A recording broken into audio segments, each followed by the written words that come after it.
I'm Lee Mather and I'm the Game Director of F1 2018, and I'm here at the moment stood on the Silverstone wing, and soon I'm going to take you downstairs into one of the garages where I'm going to talk about some of the career enhancements that we've made to F1 2018. The big thing this year is very much the media are going to play a huge part in the player's career. It's super important for a driver these days to not just be skilled on track, it's all about being the complete package.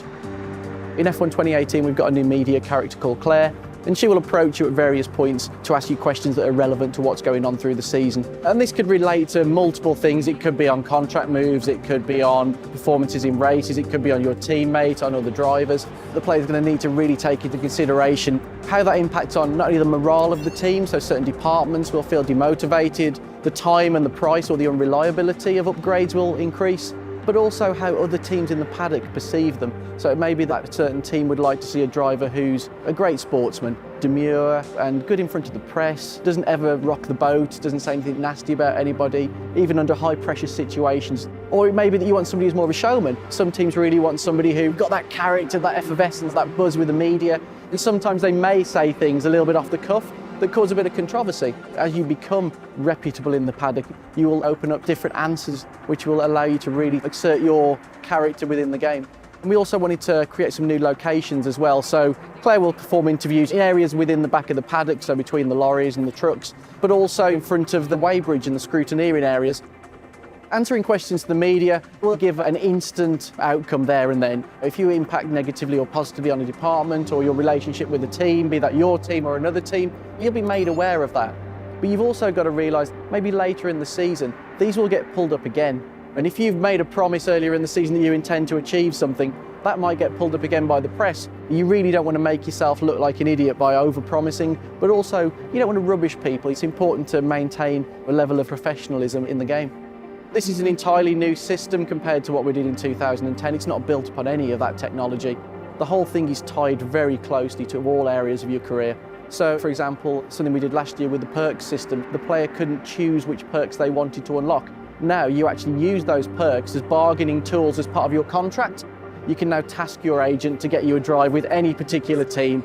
You will then go into a negotiation stage. And this is something that we're actually extending across the whole season as well. So there will be key points in the season where the contract windows open again.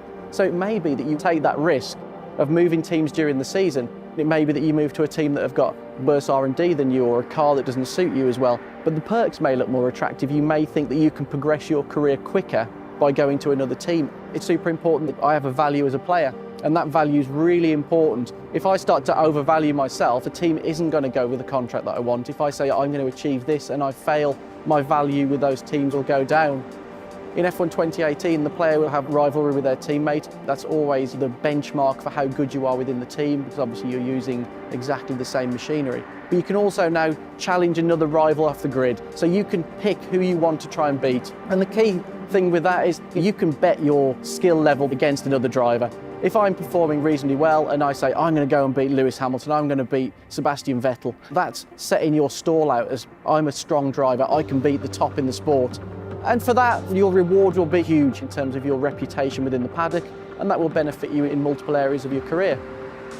Broadcast style for Formula One's always been something that we've been super passionate about, really representing the sport very cinematically, giving those beautiful intros, having real-world commentators talking about what's going on. So this year we've expanded that system to take into account a lot more of what's going on throughout the course of the season.